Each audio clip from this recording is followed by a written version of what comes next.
ਸਤਿ ਸ੍ਰੀ ਅਕਾਲ। ਤੁਸੀਂ ਦੇਖ ਰਹੇ ਹੋ ਤਖਤ ਪੰਜਾਬ। ਮੈਂ ਤੁਹਾਡੇ ਨਾਲ ਸੁਖਵਿੰਦਰ ਸਿੰਘ। ਮੇਰੇ ਨਾਲ ਅੱਗੇ ਸਿਆਸੀ ਮਾਹਰ ਪ੍ਰੋਫੈਸਰ ਮਨਜੀਤ ਸਿੰਘ ਮੌਜੂਦ ਨੇ। ਹੁਣ ਤੱਕ ਦੀਆਂ ਵੱਡੀਆਂ ਖਬਰਾਂ ਤੇ ਵੱਡੇ ਮੁੱਦਿਆਂ ਉੱਤੇ ਚਰਚਾ ਕਰਾਂਗੇ। ਸਵਾਗਤ ਹੈ ਤੁਹਾਡਾ ਪ੍ਰੋਫੈਸਰ ਸਾਹਿਬ। ਬਹੁਤ ਬਹੁਤ ਧੰਨਵਾਦ ਸੁਖਵਿੰਦਰ ਜੀ। ਧੰਨਵਾਦ ਪ੍ਰੋਫੈਸਰ ਸਾਹਿਬ। ਮੈਂ ਪੜ੍ਹ ਰਿਹਾ ਸੀ ਕਿ G20 ਸੰਮੇਲਨ ਦੇ ਬਰਾਬਰ P20 ਸੰਮੇਲਨ ਕੀਤਾ ਗਿਆ। ਉਹਦੇ ਵਿੱਚ ਵੱਖ-ਵੱਖ ਪੰਥਕ ਧਿਰਾਂ, ਸ਼੍ਰੋਮਣੀ ਕਮੇਟੀ ਸਾਰੇ ਇਕੱਠੇ ਹੋਏ ਤੇ ਉਹਦੇ ਵਿੱਚ ਬੜਾ ਅਹਿਮ ਸੁਨੇਹਾ ਦਿੱਤਾ ਗਿਆ ਕਿ ਨਿਆਂ ਤੋਂ ਬਿਨਾਂ ਸ਼ਾਂਤੀ ਨਹੀਂ ਹੋ ਸਕਦੀ ਤੇ ਸ਼ਾਂਤੀ ਤੋਂ ਬਿਨਾਂ ਤਰੱਕੀ ਨਹੀਂ ਹੋ ਸਕਦੀ। ਇਹ ਸ਼੍ਰੋਮਣੀ ਗੁਰਦੁਆਰਾ ਪ੍ਰਬੰਧਕ ਕਮੇਟੀ ਜਾਂ ਹੋਰ ਜਿੰਨੀਆਂ ਪੰਥਕ ਧਿਰਾਂ ਇਕੱਠੀਆਂ ਹੋਈਆਂ ਉਹਨਾਂ ਨੇ ਰਲ ਕੇ ਵਿਚਾਰ ਚਰਚਾ ਕੀਤੀ। ਇੱਕ ਪਾਸੇ ਜਿੱਥੇ ਅਮਰਤਪਾਲ ਸਿੰਘ ਮੋਸਟ ਵਾਂਟਿਡ ਹੋਇਆ ਪਿਆ ਜਾਂ ਅਮਰਤਪਾਲ ਸਿੰਘ ਦੀਆਂ ਨਵੀਆਂ ਤਸਵੀਰਾਂ ਜਾਂ ਵੀਡੀਓਜ਼ ਵਾਇਰਲ ਹੋ ਕੇ ਸਾਹਮਣੇ ਆ ਰਹੀਆਂ ਹੈ ਕਿ ਉਹ ਕਿਸ ਤਰੀਕੇ ਨਾਲ ਪੈਂਟ ਕਮੀਜ਼ ਪਾ ਕੇ ਜਿਹੜਾ ਮੌਕੇ ਤੋਂ ਫਰਾਰ ਹੋ ਜਾਂਦਾ ਹੈ। ਇੱਕ ਬੜੀ ਹੈਰਾਨਗੀ ਦੀ ਉਹਦੇ ਵਿੱਚ ਗੱਲ ਰਹੀ ਕਿ ਜਿਸ ਗੁਰੂ ਘਰ ਦੇ ਵਿੱਚ ਕਹਿੰਦੇ ਉਹਨੇ ਆਪਣਾ ਹੁਲੀਆ ਬਦਲਿਆ, ਜੋ ਪੁਲਿਸ ਕਹਿ ਰਹੀ ਹੈ ਕਿ ਉੱਥੇ ਉਹ ਨਹਾਤਾ ਧੋਤਾ ਵੀ ਤੇ ਉਦੋਂ ਬਾਅਦ ਉਹਨੇ ਪ੍ਰਸ਼ਾਦਾ ਪਾਣੀ ਛਕ ਕੇ ਹੁਲੀਆ ਬਦਲ ਕੇ, ਮਤਲਬ ਇੰਨਾ ਕੁ ਸਮਾਂ ਸੀ ਜਦੋਂ ਇੱਕ ਪਾਸੇ ਪੂਰੀ ਸਟੇਟ ਦੀ ਪੁਲਿਸ ਜਿਹੜੀ ਹੈ ਉਹਦੀ ਤਲਾਸ਼ ਕਰ ਰਹੀ ਹੈ ਤੇ ਉਹ ਇਸ ਸਮੇਂ ਦੇ ਦੌਰਾਨ ਆਪਣਾ ਆਰਾਮ ਨਾਲ ਸਾਰਾ ਕਿਰਿਆਕਰਮ ਕਰਕੇ ਅੱਗੇ ਨਿਕਲਦਾ ਆ।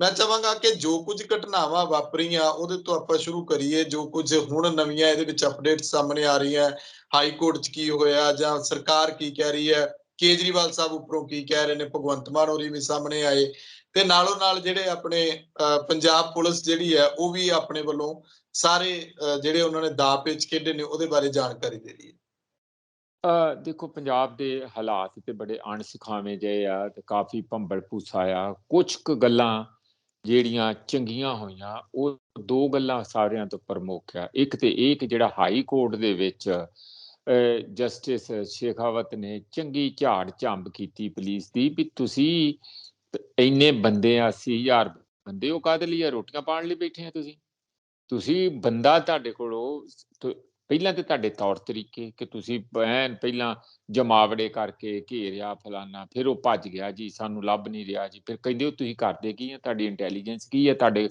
ਤੁਸੀਂ ਤਿਆਰੀ ਕੀ ਕੀਤੀ, ਤੁਹਾਡੀ ਪਲੈਨਿੰਗ ਕੀ ਸੀ? ਚੰਗਾ ਉਹਨਾਂ ਨੇ ਖੁੰਬ ਠੱਪੀ ਹੈ। ਇੰਨਾ ਕਿ ਹੋਣਾ ਵੀ ਚਾਹੀਦਾ ਸੀਗਾ ਕਿ ਇੱਕ ਮਾਂ ਬਾਪ ਹੈ ਜਿਹੜੇ ਅੰਮ੍ਰਿਤਪਾਲ ਦੇ, ਉਹ ਇਸ ਗੱਲ ਤੋਂ ਦਿਨ ਰਾਤ ਦੁਖੀ ਹੈ ਕਿ ਕਿਤੇ ਕੋਈ ਉਹਨੂੰ ਛੁਪਾਇਆ ਨਾ ਹੋਵੇ, ਕਿਤੇ ਉਹਦੇ ਨਾਲ ਕੋਈ ਝੂਠਾ ਪੁਲਿਸ ਮੁਕਾਬਲਾ ਨਾ। ਜਿਹੋ ਜਿਹਾ ਸਾਡਾ ਇਤਿਹਾਸ ਹੈ, ਜਿਹੋ ਜਿਹਾ ਸਾਡਾ ਪੁਲਿਸ ਦਾ ਕਿਰਦਾਰ ਆ ਪੁਰਾਣਾ, ਉਹਦੇ ਚੋਂ ਇਹ ਗੱਲਾਂ ਸ਼ੱਕ ਸੁਬੇ ਉੱਠਦੇ ਆ। ਕੁਦਰਤੀ ਆ, ਉਹਨਾਂ ਨੂੰ ਤੇ ਇਹ ਲੱਗੂਗਾ ਹੀ ਕਿ ਵੀ ਬੰਦਾ ਭੱਜਿਆ ਨਹੀਂ ਹੋ ਸਕਦਾ। ਉਹਨਾਂ ਦੇ ਮਨ ਵਿੱਚ ਸ਼ੰਕਾ, ਇਸੇ ਕਰਕੇ ਉਹ ਹਾਈ ਕੋਰਟ 'ਚ ਰਿਟ ਪਾਈ ਗਈ ਸੀ ਕਿ ਬੰਦੇ ਨੂੰ ਪ੍ਰੋਡਿਊਸ ਕੀਤਾ ਜਾਏ। ਹੁਣ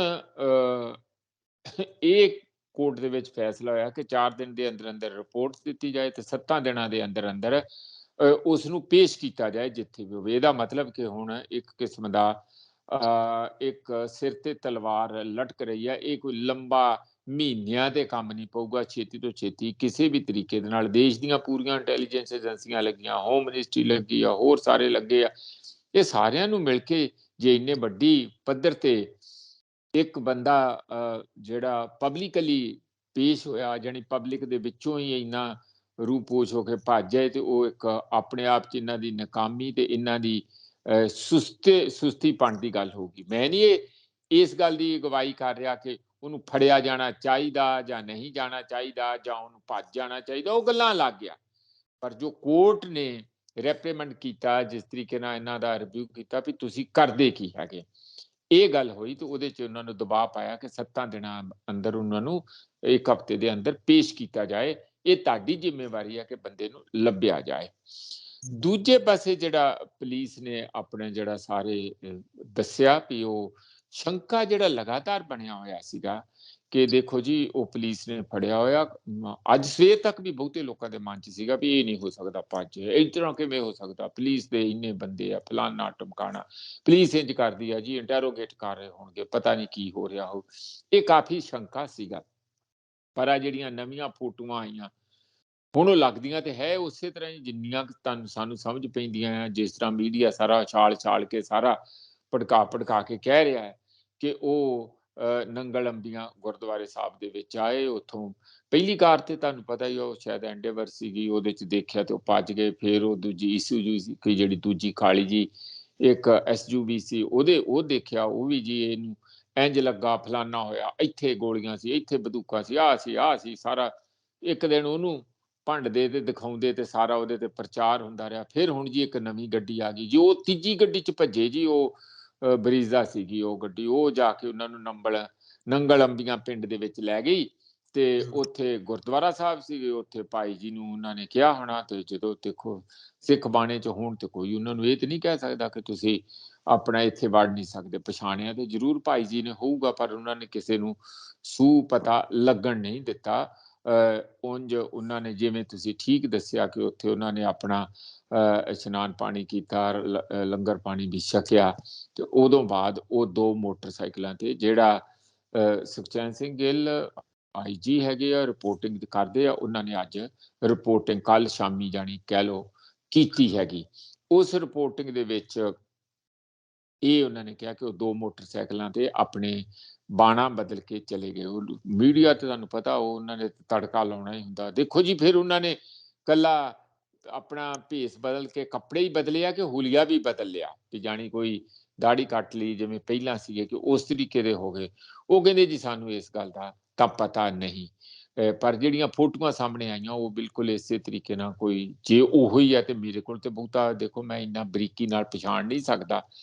ਜੇ ਤੁਸੀਂ ਪਛਾਣ ਲਈਆਂ ਕਿ ਇਹ ਅੰਮ੍ਰਿਤਪਾਲ ਹੀ ਹੈ ਤੇ ਤੁਸੀਂ ਗਵਾਹੀ ਭਰ ਸਕਦੇ ਆ, ਪਰ ਜਿੰਨੀਆਂ ਕਿ ਮੈਂ ਦੇਖੀਆਂ ਉਹਦੇ 'ਚ ਕਾਲੀਆਂ ਐਨਕਾਂ ਲਾਈਆਂ ਤੇ ਇਹ ਹੈ ਕਿ ਪੱਗ ਨੋਰਮਲ ਬੱਧੀ ਹੈ, ਪੈਂਟ ਕਮੀਜ਼ ਪਾਈ ਹੈ, ਤਾਂ ਉਹ ਮੋਟਰਸਾਈਕਲ ਤੇ ਦੁਗ ਕਰਦੇ 2 ਮੋਟਰਸਾਈਕਲ ਹੈਗੇ ਆ। ਇੱਕ ਤੇ ਉਹਨਾਂ ਨੂੰ ਦਿਖਾਇਆ ਗਿਆ, ਜਿਹੜਾ ਕਿ ਬਾਅਦ ਵਿੱਚ ਪੁਲਿਸ ਨੇ ਜਦੋਂ ਭਾਈ ਜੀ ਨੂੰ ਪੁੱਛਿਆ ਆ ਗੁਰਦੁਆਰਾ ਸਾਹਿਬ ਦੇ, ਤੇ ਉਹਨਾਂ ਨੇ ਕਿਹਾ ਕਿ ਹਾਂ ਮੇਰੇ ਕੋਲ ਆਏ ਸੀਗੇ ਤੇ ਇਸ ਤਰੀਕੇ ਨਾਲ ਇਸ ਗੱਡੀ 'ਚ ਆਏ ਸੀ, ਤੇ ਉਹ ਹੁਣ 2 ਮੋਟਰਸਾਈਕਲਾਂ ਤੇ ਉਦੋਂ ਹੀ ਚਲੇ ਗਏ। ਉਹ ਹੁਣ ਗਏ ਕਿੱਥੇ ਆ ਪਤਾ ਨਹੀਂ, ਰਾਜਸਥਾਨ ਵੱਲ ਨਿਕਲ ਗਏ ਆ ਜਾਂ ਕਿੱਧਰ ਨੂੰ ਨਿਕਲ ਗਏ, ਕਿਹੜੇ ਪਾਸੇ ਗਏ, ਉਹ ਤੇ ਹੁਣ ਹੌਲੀ ਹੌਲੀ ਪੁਲਿਸ ਦੀ ਆਪਣੀ ਤਹਿਕੀਕਾਤ 'ਚੋਂ ਜਾਂ ਇਹਨਾਂ ਦੀ ਜਿਹੜੀ ਜਿੰਨੀ ਕੁ ਮੁਸ਼ਤੈਦੀ ਆ ਉਹਦੇ 'ਚੋਂ ਪਤਾ ਲੱਗੂਗਾ। ਨਾਲੇ ਪਤਾ ਲੱਗ ਜੂਗਾ ਕਿ ਇੰਨੇ ਢਿੱਲੇਪਣ ਦਾ ਰਿਜ਼ਲਟ ਕੀ ਨਿਕਲਦਾ ਹੁੰਦਾ। ਪਰ ਜੇ ਇੱਕ ਗੱਲ ਦਾ ਤੇ ਸਹਾਰਾ ਇਹਦੇ ਨਾਲ ਮਿਲਦਾ, ਮਾਂ-ਬਾਪ ਨੂੰ ਵੀ ਮਿਲਦਾ ਸੁਖਵਿੰਦਰ, ਤੇ ਹੋਰਨਾਂ ਲੋਕਾਂ ਨੂੰ ਵੀ, ਜਿਹੜੇ ਉਹਨਾਂ ਦੇ ਅਪੰਛਿਕ ਹੈਗੇ ਆ, ਜਿਹੜੇ ਉਹਨਾਂ ਦੇ ਨਾਲ ਜਿਨ੍ਹਾਂ ਦੀਆਂ ਭਾਵਨਾਵਾਂ ਜੁੜੀਆਂ, ਕਿ ਉਹ ਹੀ ਇਜ਼ ਐਟ ਦਾ ਰਨ, ਹੈ ਨਾ, ਔਨ ਦਾ ਰਨ, ਉਹ ਭੱਜ ਰਹੇ ਆ ਕਿਤੇ ਨਾ ਕਿਤੇ, ਛੁਪੇ ਹੋਏ ਆ ਕਹਿ ਲਓ, ਜਾਂ ਪੁਲਿਸ ਦੀ ਨੈਟਵਰਕ ਤੋਂ ਬਚਣ ਦੀ ਪੂਰੀ ਕੋਸ਼ਿਸ਼ ਕਰ ਰਹੇ ਆ। ਇਹ ਗੱਲ ਸਾਰੀ ਸਾਹਮਣੇ ਇਸ ਵੇਲੇ ਤੱਕ ਆਈ ਹੈਗੀ ਆ।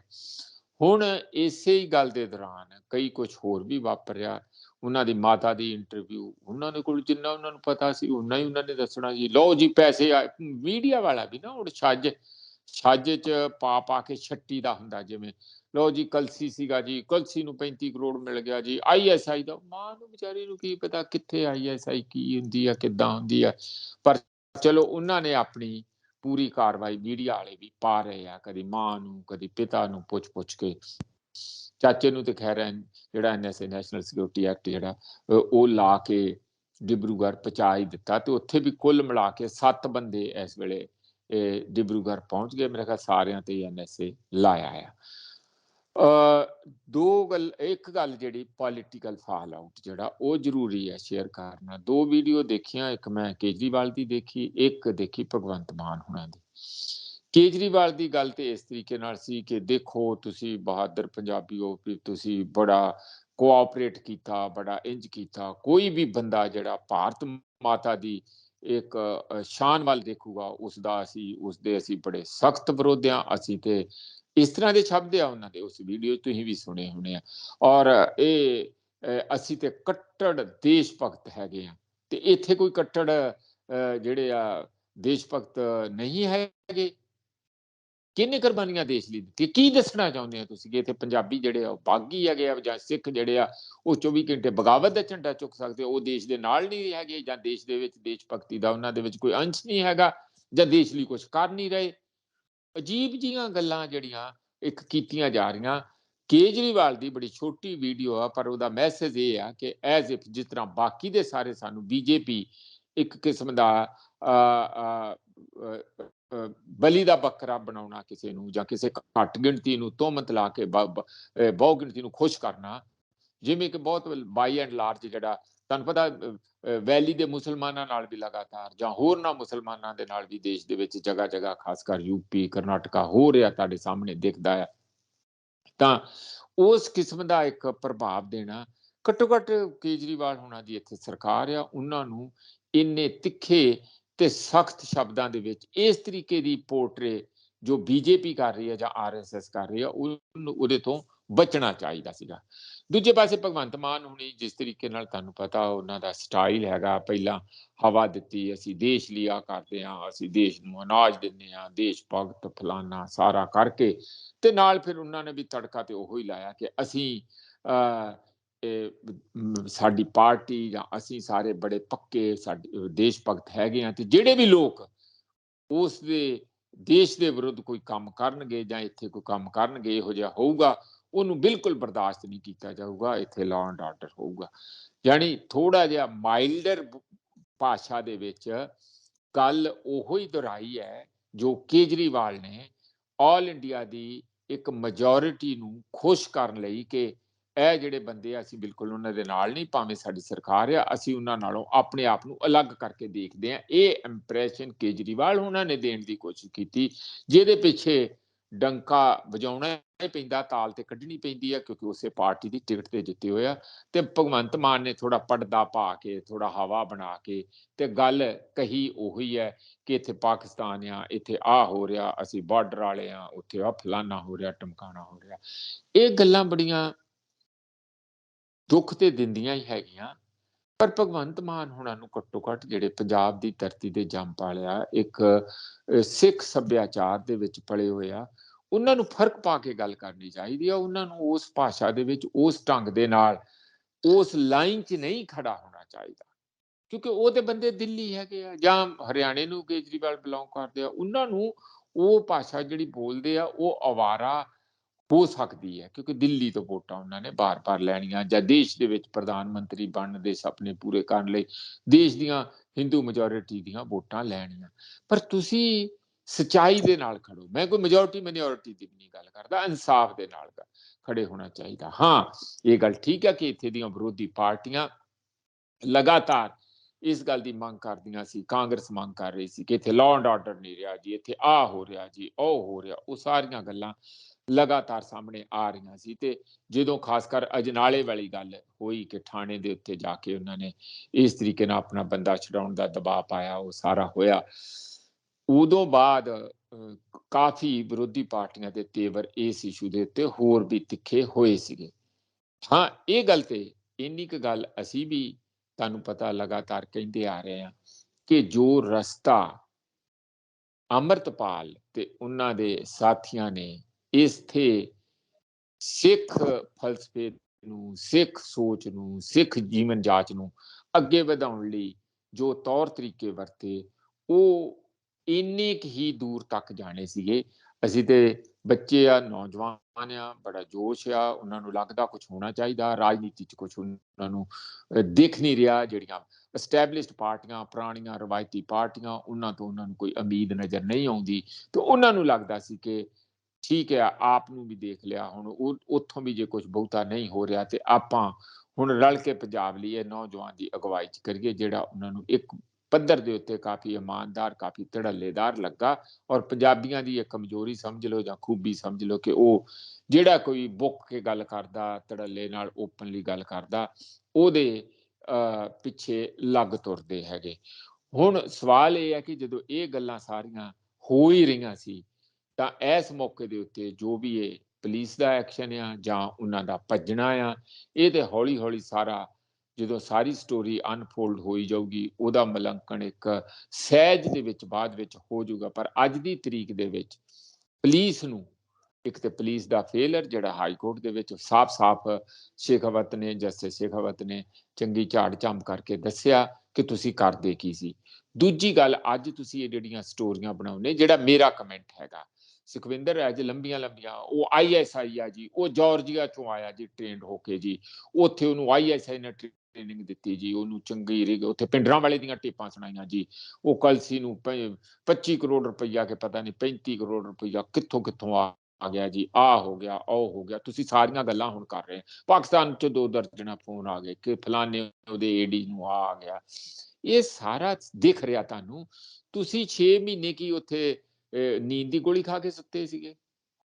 ਕਿ ਕੁੰਭਕਰਨ ਦੀ ਕੋਈ ਗੁੜਤੀ ਲੈ ਕੇ ਸੁੱਤੇ ਹੋਏ ਸੀ। ਤੁਸੀਂ 6 ਮਹੀਨਿਆਂ ਬਾਅਦ ਇਹ ਗੱਲ ਦੇ ਉੱਤੇ ਹੁਣ ਪੂਰਾ ਤੁਹਾਨੂੰ ਸਾਰਾ ਦਿਖ ਰਿਹਾ। ਜੇ ਇਹ ਪਹਿਲੇ ਦਿਨ ਤੋਂ ਹੀ ਤੁਸੀਂ ਕਰਦੇ ਤਾਂ ਸ਼ਾਇਦ ਇਸ ਗੱਲ ਨੂੰ ਸਾਰੀ ਨੂੰ ਬੜੇ ਵੇਲੇ ਸਿਰ ਨਜਿੱਠਿਆ ਜਾ ਸਕਦਾ ਸੀ।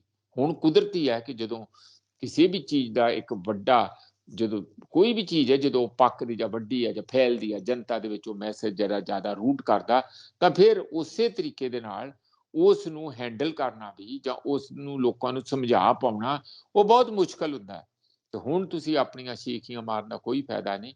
ਹੁਣ ਤੇ ਤੁਹਾਨੂੰ ਜੋ ਬਣਦਾ ਹੈਗਾ, ਬਣਦੇ ਦਾ ਮਤਲਬ ਕਿ ਪੰਜਾਬ ਦਾ ਮਾਹੌਲ ਠੀਕ ਕਰੋ, ਪੰਜਾਬ ਦੇ ਵਿੱਚ ਦਹਿਸ਼ਤ ਵਾਲਾ ਮਾਹੌਲ ਨਾ ਬਣਾਓ। ਗਿਆਨੀ ਹਰਪ੍ਰੀਤ ਸਿੰਘ ਉਹਨਾਂ ਨੇ ਆਪਣੇ ਤੌਰ ਤੇ ਕਿਹਾ ਹੀ ਹੈ ਕਿ ਇਹ ਤੇ ਸਾਨੂੰ ਦੁਬਾਰਾ ਅੱਜ ਤੋਂ 4 ਦਹਾਕੇ ਪਹਿਲਾਂ ਜੋ 80ਾਂ ਵਾਲਾ ਮਾਹੌਲ ਸੀ, ਅਰਲੀ 90s ਵਾਲਾ ਸੀ, ਉਹ ਦੁਬਾਰਾ ਬਣਾ ਕੇ ਸਾਨੂੰ ਇੱਥੇ ਭੰਡਿਆ ਜਾ ਰਿਹਾ ਹੈ, ਸਿੱਖਾਂ ਨੂੰ ਥੱਲੇ ਦਿਖਾਇਆ ਜਾ ਰਿਹਾ ਕਿ ਇਹ ਐਜ਼ ਇਫ ਜਿਵੇਂ ਕਿ ਟੈਰਰਿਸਟ ਹੋਣ, ਅੱਤਵਾਦੀ ਹੋਣ, ਦੇਸ਼ ਦੇ ਨਾਲ ਨਾ ਰਹਿਣਾ ਚਾਹੁੰਦੇ ਹੋਣ, ਇਹ ਦੇਸ਼ ਭਗਤ ਨਾ ਹੋਣ। ਤੇ ਇਸ ਤਰ੍ਹਾਂ ਗੱਲਾਂ ਦਾ ਹੀ ਫਾਇਦਾ, ਇਸ ਮਾਹੌਲ ਦਾ ਫਾਇਦਾ ਕੇਜਰੀਵਾਲ ਤੇ ਉਹਨਾਂ ਦੇ ਇੱਥੇ ਦੇ ਚੀਫ ਮਿਨਿਸਟਰ ਭਗਵੰਤ ਮਾਨ ਵੀ ਲੈ ਕੇ ਆਪਣਾ ਜਿਹੜੀਆਂ ਰਾਜਨੀਤਿਕ ਰੋਟੀਆਂ ਸੇਕ ਰਹੇ ਆ।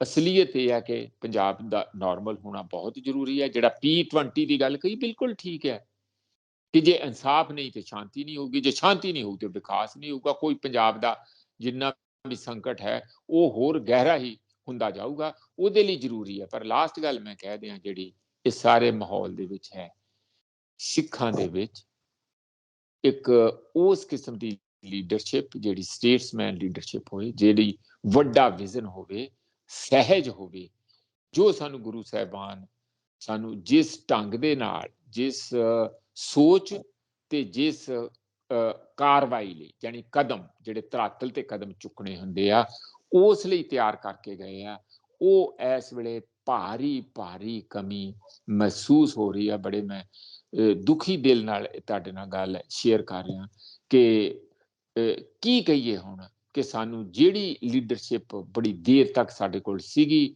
ਉਹਨੂੰ ਲੋਕ ਜਾਂ ਤੇ ਲੀਡਰ ਮੰਨਣ ਲਈ ਤਿਆਰ ਨੇ, ਜਾਂ ਉਹਨਾਂ ਦੀਆਂ ਖੁਦ ਹੀ ਸੱਚ ਬੋਲਣ ਤੋਂ ਲੱਤਾਂ ਕੰਬਦੀਆਂ, ਜ਼ਬਾਨਾਂ ਥਰਥਰਾਉਂਦੀਆਂ ਹੈਗੀਆਂ।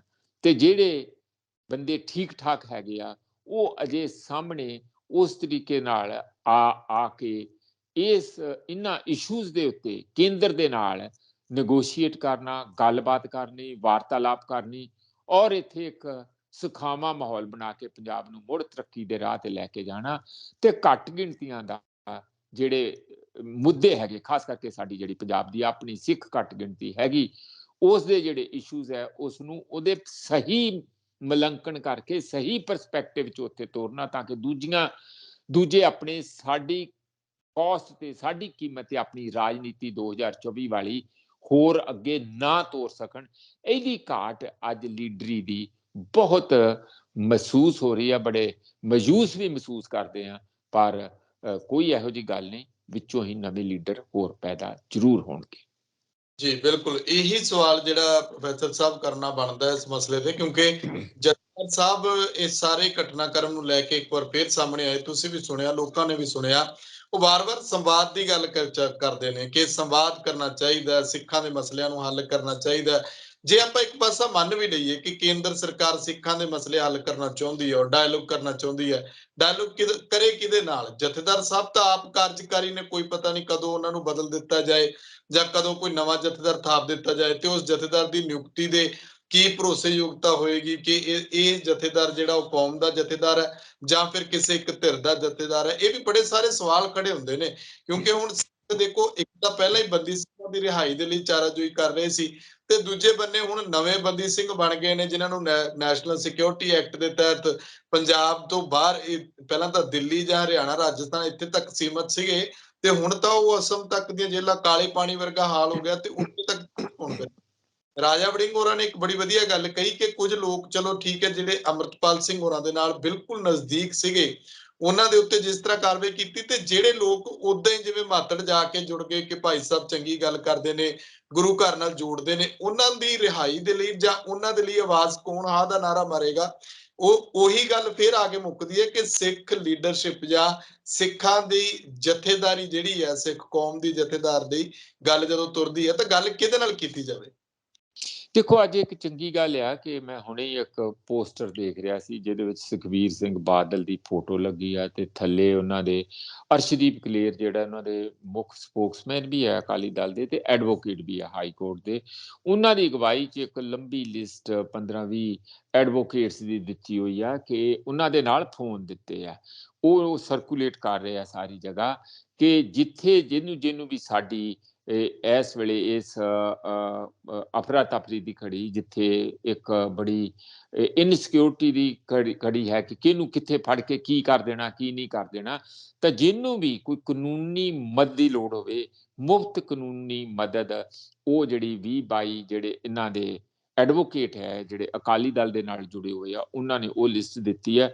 ਚਲੋ ਉਹਦਾ ਅਸਲ ਮਾਨਿਆਂ 'ਚ ਕਿੰਨਾ ਕੋਈ ਉਪਯੋਗ ਕਰਦਾ ਉਹਦਾ ਫਾਇਦਾ ਲੈਂਦਾ ਜਾਂ ਉਹ ਮਦਦ ਹੁੰਦੀ ਜਾਂ ਨਹੀਂ ਹੁੰਦੀ, ਇਹ ਬੜਾ ਮੌਕੇ ਦਾ ਇੱਕ ਹਾ ਦਾ ਨਾਰਾ ਤੇ ਉਹਨਾਂ ਜਿਹੜੇ ਪੀੜਤ ਲੋਕ ਆ ਜਿਨ੍ਹਾਂ ਤੇ ਝੂਠੇ ਜਾਂ ਐਵੇਂ ਫਾਲਤੂ ਦੇ ਕੇਸ ਤੰਗ ਪਰੇਸ਼ਾਨ ਕਰਨਾ, ਉਹਦੇ ਤੋਂ ਸਾਡੀ ਤੇ ਅਪੀਲ ਹੈ ਕਿ ਉਹਦੇ ਤੋਂ ਅਵਾਇਡ ਕਰਨਾ ਚਾਹੀਦਾ ਆ।